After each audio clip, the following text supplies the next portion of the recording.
Genesis chapter 37. And Jacob dwelt in the land wherein his father was a stranger, in the land of Canaan. These are the generations of Jacob. Joseph, being 17 years old, was feeding the flock with his brethren, and the lad was with the sons of Bilhah, and with the sons of Zilpah, his father's wives. And Joseph brought unto his father their evil report. Now Israel loved Joseph more than all his children, because he was the son of his old age, and he made him a coat of many colors.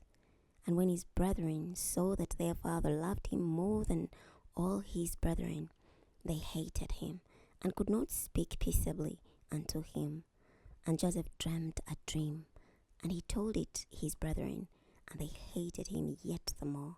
And he said unto them, Hear, I pray you, this dream which I have dreamt. For behold, we were binding sheaves in the field, and lo, my sheaf arose, and also stood upright. And behold, your sheaves stood around about, and made obeisance to my sheaf. And his brethren said to him, Shalt thou indeed reign over us? Or shalt thou indeed have dominion over us? And they hated him yet the more for his dreams, and for his words.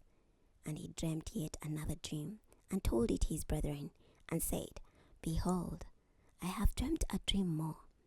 And behold, the sun and the moon and the 11 stars made obeisance to me. And he told it to his father and to his brethren, and his father rebuked him, and said unto him, What is this dream that thou hast dreamt? Shall I and thy mother and thy brethren indeed come to bow down ourselves to thee, to the earth? And his brethren envied him, but his father observed the saying. And his brethren went to feed their father's flock in Shechem. And Israel said unto Joseph, Do not thy brethren feed the flock in Shechem? Come, and I will send thee unto them. And he said to him, Here am I. And he said to him, Go, I pray thee, see whether it be well with thy brethren, and well with the flocks, and bring me word again.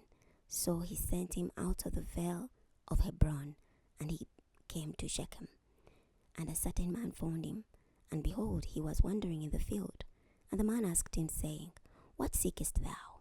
And he said, I seek my brethren. Tell me, I pray thee, where they feed their flocks. And the man said, They are departed hence, for I heard them say, Let us go to Dothan. And Joseph went after his brethren, and found them in Dothan. And when they saw him afar off, even before he came near unto them, they conspired against him to slay him.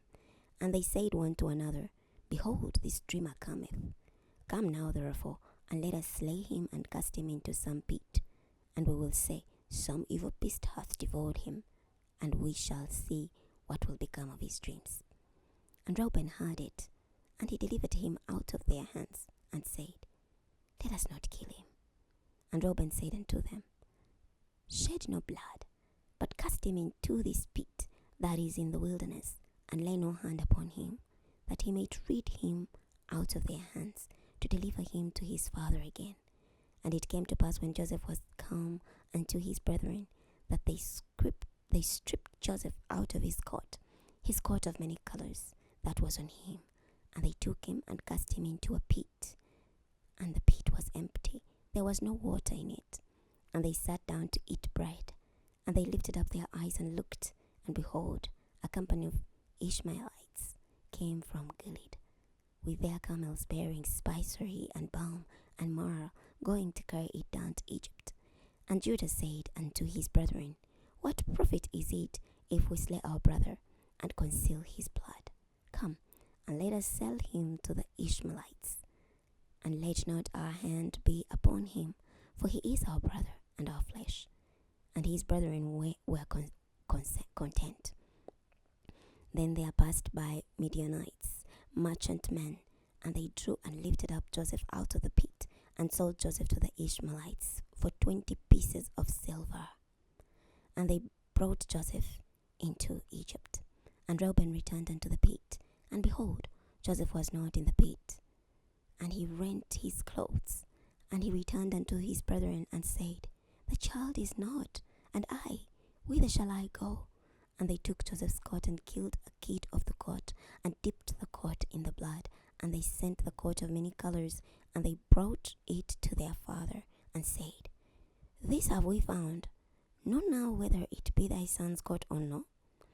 And he knew it, and said, It is my son's coat. And if a beast hath devoured him, Joseph is without doubt rent in pieces. And Jacob rent his clothes, and put sackcloth upon his loins, and mourned for his son many days. And all his sons and all his daughters rose up to comfort him, but he refused to be comforted. And he said, For I will go down into the grave unto my son mourning. Thus his father wept for him. And the Midianites sold him into Egypt, and to Potiphar, an officer of Pharaoh's, and captain of the guard. Chapter 38. And it came to pass at that time that Judah went down from his brethren, and turned in to a certain Adullamite, whose name was Hira. And Judah saw a daughter of a certain Canaanite, whose name was Shua. And he took her, and went in unto her. And she conceived, and bare a son. And he called his name Er. And she conceived again, and bare a son, and called his name Onan. And she yet again conceived, and bare a son, and called his name Shelah. And he was at Chezib when she bare him. And Judah took a wife for Er, his firstborn, whose name was Tamar. And Er, Judah's firstborn, was wicked in the sight of the Lord, and the Lord slew him. And Judah said unto Onan, Go in unto thy brother's wife, and marry her, and raise up seed to thy brother. And Onan knew that the seed should not be his. And it came to pass, when he went in unto his brother's wife, that he spilt it on the ground, lest that he should give seed to his brother. And the thing which he did displeased the Lord, wherefore he slew him also.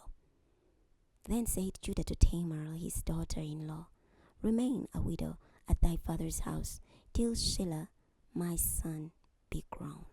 For he said, Lest peradventure he die also, as his brethren did. And Tamar went and dwelt in his father's house. And in process of time the daughter of Shua, Judah's wife, died. And Judah was comforted, and went up unto his sheep shearers to Timnath, he and his friend Hira the Adullamite. And it was told Tamar, saying, Behold, thy father-in-law goeth up to Timnath to shear his sheep. And she put her widow's garments off from her, and covered her with a veil, and wrapped herself, and sat in an open place, which is by the way to Timnath. For she saw that Shelah was grown, and she was not given unto him to wife. When Judah saw her, he thought her to be an harlot, because she had covered her face. And he turned unto her by the way, and said, Go to, I pray thee, let me come in unto thee. For he knew not that she was his daughter-in-law. And she said, What wilt thou give me, that thou mayest come in unto me? And he said, I will send thee a kid from the flock. And she said, Wilt thou give me a pledge till thou send it? And he said, What pledge shall I give thee? And she said, Thy signet, and thy bracelets, and thy staff that is in thine hand. And he gave it her, and came in unto her, and she conceived by him. And she arose and went away, and laid by her veil from her, and put on the garments of her widowhood. And Judah sent the kid by the hand of his friend the Adullamite, to receive his pledge from the woman's hand, but he found her not. Then he asked the men of that place, saying, Where is the harlot that was openly by the wayside? And they said, There was no harlot in this place. And he returned to Judah and said, I cannot find her. And also the men of the place said, that there was no harlot in this place. And Judah said, Let her take it to her, lest we be ashamed. Behold, I sent this kid, and thou hast not found her. And it came to pass about 3 months after, that it was told Judah, saying, Tamar thy daughter-in-law hath played the harlot, and also, behold, she is with child by whoredom. And Judah said, Bring her forth, and let her be burnt. When she was brought forth, she sent to her father-in-law, saying, By the man whose these are, am I with child? And she said, Discern, I pray thee, whose are these? The signet and bracelets and stuff. And Judah acknowledged them and said, She hath been more righteous than I, because that I gave her not to Shelah my son, and he knew her again no more. And it came to pass in the time of her travail, that behold, twins were in her womb. And it came to pass, when she travailed, that the one put out his hand, and the midwife took and bound upon him his hand a scarlet thread, saying, This came out first. And it came to pass, as he drew back his hand, that behold, his brother came out. And she said, How hast thou broken forth? This breach be upon thee. Therefore his name was called Pharez. And afterward came out his brother, that had the scarlet thread upon his hand, and his name was called Zara. We're stopping here today. Next time we're going to be starting from Genesis chapter 39. I'll see you then.